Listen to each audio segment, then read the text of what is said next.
Japan की इस कहानी ने बहुत सारे अवार्ड्स तो जीते ही हैं, जिनमें बेस्ट फिल्म के लिए ऑस्कर अवार्ड भी शामिल है। मगर ये कहानी आज आपका दिल भी जीत लेगी और आप सोचेंगे कि इससे अच्छा तोहफा जिंदगी में कुछ और हो भी सकता है क्या।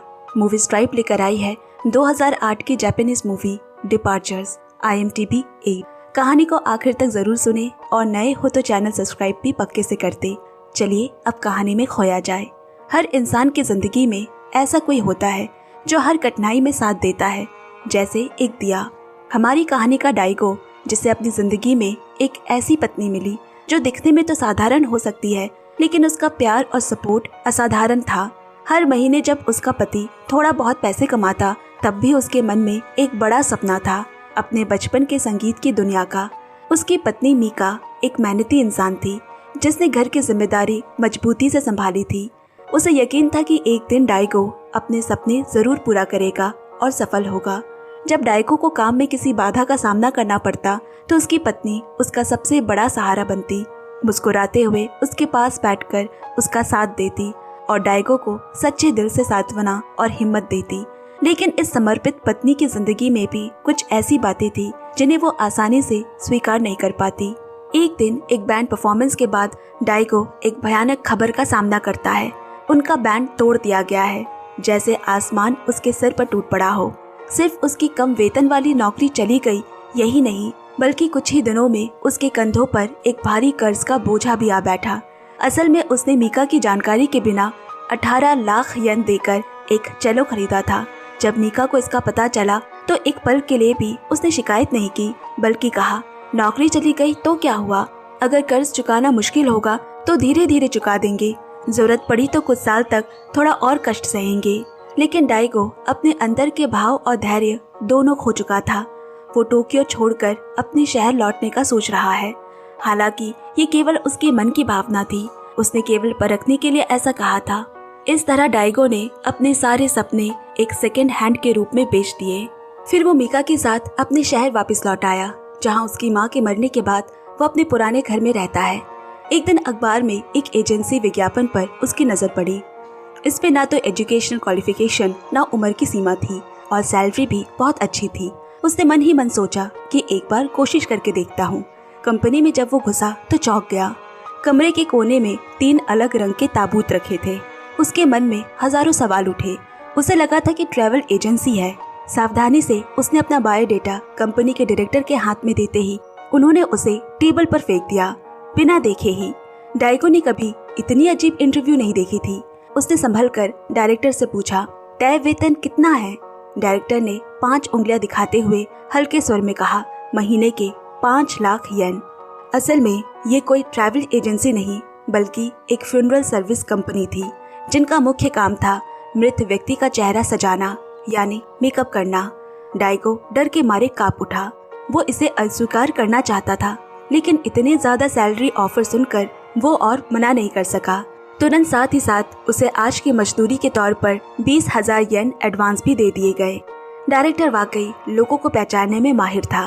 काम खत्म कर डाइगो ने मीका के लिए उसकी पसंदीदा मांस का हॉटपॉट खरीद घर लौटा, अपनी एक्साइटमेंट दिखाने के लिए।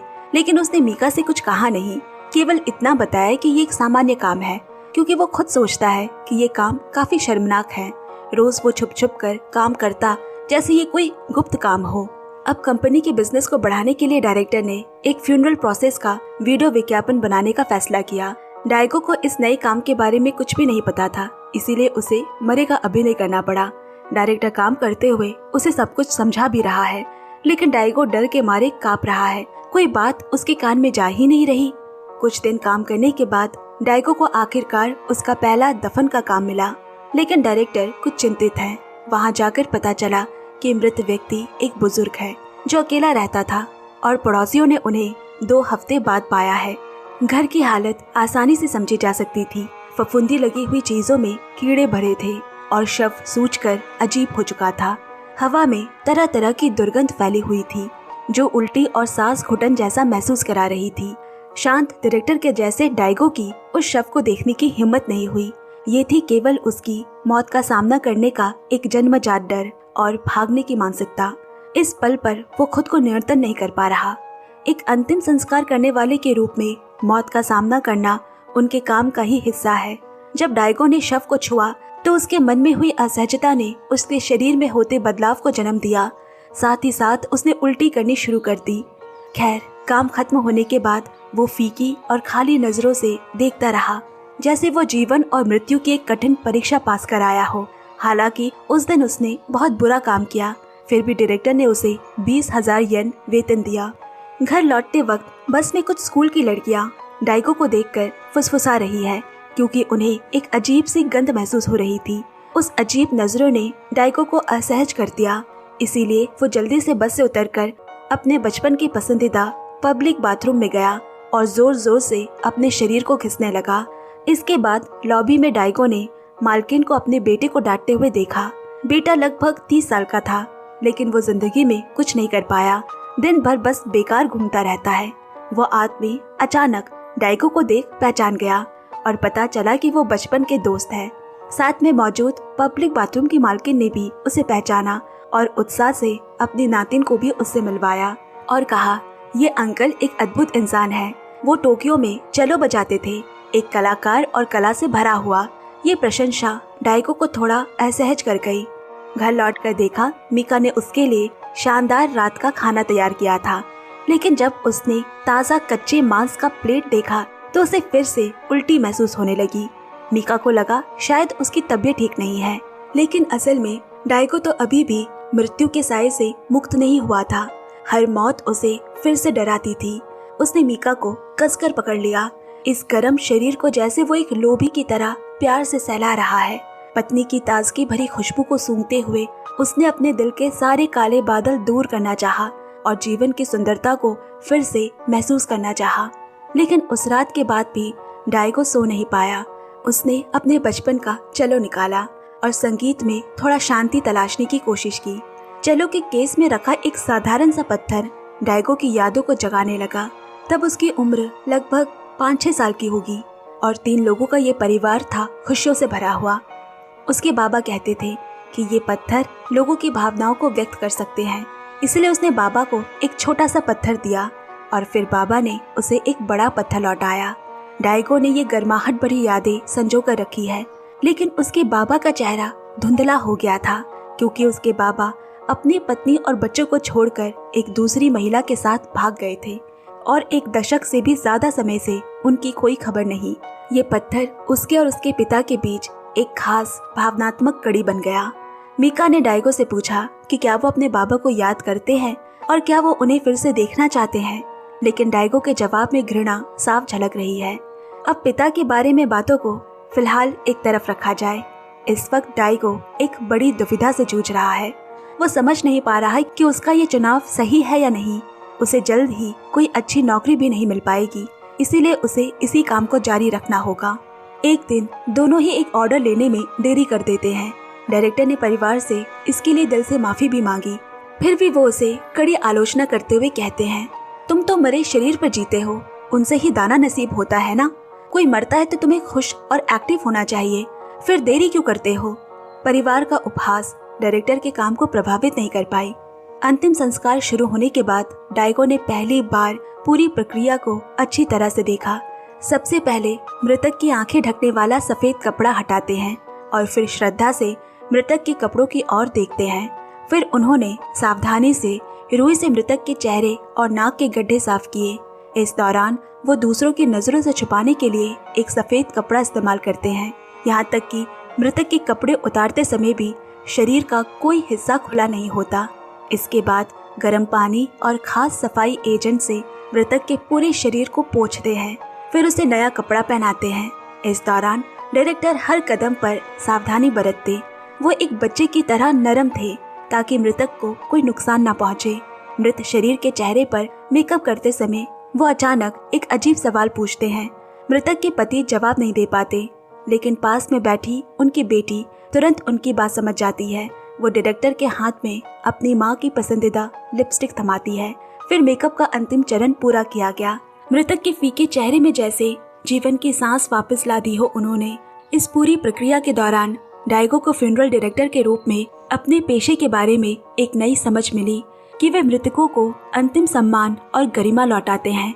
परिवार वालों से मृतक को शांति से विदा करने का मौका देते हैं और परिवारों को उनके प्रियजन को विदा करते समय कुछ हद तक एक सुंदर यादें देने की कोशिश करते हैं। वो केवल एक ठंडे मृत शरीर पर काम नहीं करते, बल्कि अपने हाथों और प्रेम से जीवन और मृत्यु के बीच एक पुल बनाते हैं। अंतिम संस्कार खत्म होने के बाद मृतक के पति अचानक दौड़ कर आए और अपनी की गई बदतमीजी के लिए दिल से माफी मांगी। इसके बाद उपहार के रूप में उन्हें कुछ दिया। उस आदमी की श्रद्धा डाइगो को बहुत खुश कर गई, यहाँ तक कि उसने कुछ किया भी नहीं था, फिर भी उसे गर्व महसूस हो रहा था। इसके बाद डाइगो धीरे धीरे मृत शरीर और मृत्यु के भय को पार कर गया। रोज घर लौटने पर वो अब कम बात नहीं करता, लेकिन मीका से अपने काम के बारे में बहुत ही कम बात करता। मीका भी सोचती कि वो कोई सभ्य काम कर रहे हैं। अब कुछ दिनों बाद डाइगो ने पूरी प्रक्रिया में महारत हासिल कर ली थी और डायरेक्टर की तरह ही पूरी निपुणता से काम कर सकता। वो हर बार ही अपना काम पूरा करता। एक दिन काम के बाद डाइगो रास्ते पर अपने उसी बचपन के दोस्त तेता से मिला। वो उसे गले लगाने गया, लेकिन तेता ने चिढ़ा हुआ चेहरा बनाया। उसने खुले दिल से डाइगो को सलाह दी, तुम तो 30 के पार हो, क्या तुम कोई सम्मानजनक नौकरी नहीं ढूंढ सकते? क्योंकि उस समय जापान में अधिकांश लोग इस पेशे से जुड़े लोगों के प्रति रूढ़िवादी और भेदभावपूर्ण सोच और व्यवहार करते थे। वे सोचते थे कि ये लोग अपवित्र है। यहाँ तक कि डाइगो की वही योग्य पत्नी मीका ने भी जब इस बारे में जाना तो उसका पहला प्रतिक्रिया यही था कि वो जल्दी से नौकरी छोड़ दे। उनके मिलने के बाद से मीका ने डाइगो के किसी काम की निंदा नहीं की, लेकिन इस बार उसने लगभग विनती के स्वर में ही कहा कि वो नौकरी छोड़ दे। डाइगो ने सोचा था कि कम से कम मीका तो उसके काम का विरोध नहीं करेगी, लेकिन इतनी तीव्र प्रतिक्रिया की उम्मीद नहीं की थी। एक पल के लिए डाइगो को अपने फैसले की सही होने पर भी शक होने लगा। आखिर में उसकी पत्नी गुस्से से टोक्यो लौट गई। डाइगो ने कुछ उलझनों में ही अपना काम करना जारी रखा। इस बार एक विद्रोही किशोरी का मृत शरीर था। वो और उसका प्रेमी मोटरसाइकिल चलाते वक्त दुर्घटना में वो किशोरी मारी गई। गुस्साई लड़की के परिवार ने लड़के को मारा पीटा और उसे कम उम्र में अशिक्षित जाहिल कहकर गाली दी और कहा कि वो सारा दिन बाहर समय बर्बाद करता है।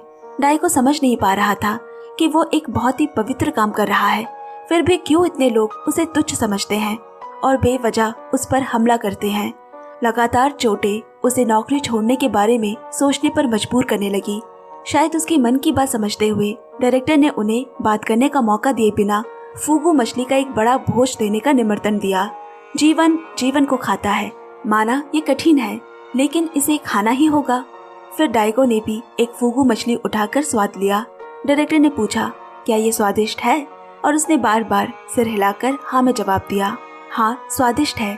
हम हमेशा बातों की गहराई, उसके अर्थ को समझ नहीं पाते, लेकिन क्या हम निडर होकर अनुमान लगा सकते हैं? एक जीवन दूसरे जीवन को खाकर जिंदा रहता है। ये जीवन के चक्र का एक अनोखा तरीका है और यही प्रकृति का नियम भी है।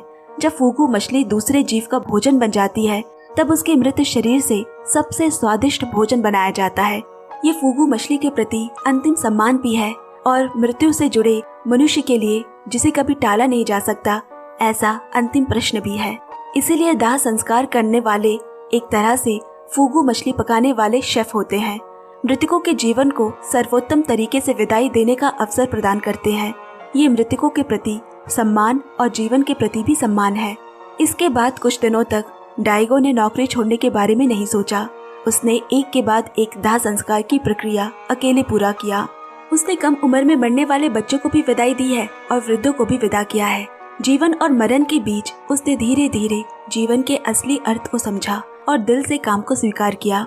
सर्दी के बाद बसंत आने पर कुछ महीनों तक घर से दूर रहने वाली उसकी पत्नी अचानक लौट आई, एक खुशखबरी के साथ कि डाइगो पिता बनने वाले हैं।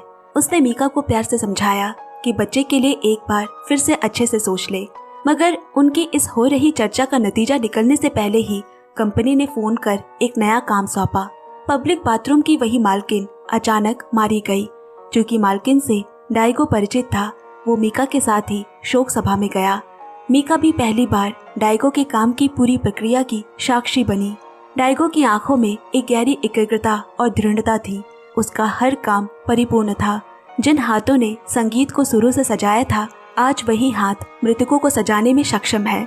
डाइगो को इतने सालों से जानने के बाद भी ये पहली बार था जब मीका डाइगो को इतनी लगन से काम करते देख रही है और इसी पल में उसने मन में पूरी तरह से डाइगो को नौकरी छोड़ने के समझाने का विचार छोड़ दिया।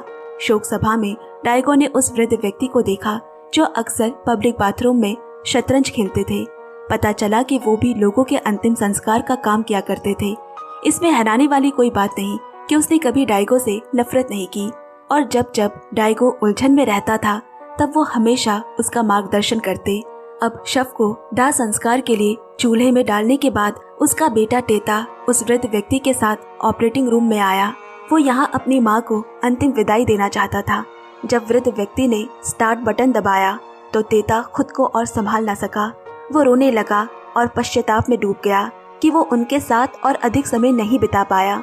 छोटी छोटी बातों पर अपनी माँ से अक्सर झगड़ा करने के लिए अब अप्रैल का महीना आ गया जब चेरी फूल खिलते हैं। इसका मतलब है एक नई शुरुआत।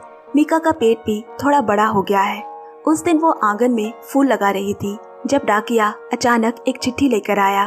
भेजा गया है डाइगो की वृद्ध माँ के नाम पर और भेजने वाले थे लोकल पुलिस स्टेशन। पता चला कि डाइगो के बाबा अचानक मारे गए हैं और पुलिस ने उन्हें जाने को कहा है। लेकिन डाइगो ने खबर सुनकर गुस्से में फोन काट दिया क्योंकि उसने सोचा था कि उस आदमी के शव को लेने की उसकी कोई जिम्मेदारी नहीं है और ना ही वो मजबूर है। लेकिन रिसेप्शन में उसकी बड़ी बहन की ही तरह बैठी उस महिला ने जब उसे समझाया तो आखिर में वो मीका के साथ यागाता शहर जाने के लिए निकल पड़ा। पड़ोसी बताते हैं कि उसके पिता कई साल पहले अकेले यहाँ आए थे। वो हमेशा अकेले रहते थे, कड़ी मेहनत करते थे और कम बोलते थे। सभी ने यही सोचा कि वो एक अकेले बूढ़े इंसान है, लेकिन ये नहीं सोचा था कि उनका एक बेटा भी है। हालांकि डाइगो को ये चेहरा पूरी तरह से अपरिचित लगा। उसके दिल में अब तक कोई हलचल ही नहीं हुई जब तक कि दूसरे कर्मियों ने कठोरता से उसके बाबा के शव को हटाने नहीं लगे। तब उसने आगे आकर उन्हें रोका और आखिर में डाइगो अपने बाबा के लिए खुद अंतिम संस्कार की क्रिया को पूरा करने का फैसला लेता है। वो बस इसे अपने पेशे के तौर पर ही एक काम समझता है। लेकिन जब वो अपने बाबा की कसकर बंधी मुट्ठी को खोल रहा था तो एक बहुत जानी पहचानी चीज अचानक नीचे गिरी। वही छोटा पत्थर जो बचपन में उसने बाबा को दिया था, एक तोहफे के रूप में। इतना ही नहीं, ये उसके और उसके बाबा के बीच एक खास भावनात्मक बंधन भी था। उसके बाबा ने जीवन के अंतिम क्षणों में सिर्फ एक सामान्य कंकड़ पत्थर को कसकर थामे नहीं रखा था, बल्कि एक गहरी चिंता थी जो उनके दिल से कभी नहीं छूटी। वो अपने बेटे को आखिरी सांस तक याद करते रहे। उन पुलों की गहरी दरारें जिन्हें कभी एक समय पार करना असंभव लग रहा था, मृत्यु के सामने सब कुछ महत्वहीन हो गया। डाइगो ने अपने बाबा को माफ किया और एक झलक में बाबा की याद में उनका चेहरा जो धुंधला हो गया था साफ हो गया। कहानी के अंत में डाइगो ने वो पत्थर मीका के गर्भवती पेट में रख दिया। प्रेम और जीवन का सिलसिला इस पल में उभर कर हमें दिखाई जाती है। यहाँ जीवन की तुलना मृत्यु से की गई है। जीवन और मृत्यु का ये निरंतर चक्र ऐसे ही चलता रहता है। जैसे ऋतुओं के चक्र में झड़ते पत्ते बसंत की मिट्टी में बदलकर नए अंकुरों को पैदा करते हैं, मृत्यु एक प्रकार की ऊर्जा के रूप में बदलकर जीवन का सदा के लिए एक हिस्सा बन जाती है। इसी के साथ ये खूबसूरत कहानी भी यही खत्म होती है। धन्यवाद दोस्तों। आई होप दोस्तों आज का वीडियो आपको अच्छा लगा हो। अगर अच्छा लगा तो वीडियो को लाइक और शेयर करके हमें सपोर्ट करें और हाँ, हाइप कमेंट्स में हमें पॉइंट्स जरूर दें ताकि हमारी ये कहानी और भी लोगों तक पहुंच सके। धन्यवाद दोस्तों। जल्द मिलते हैं अगली कहानी के साथ। तब तक bye bye and take care.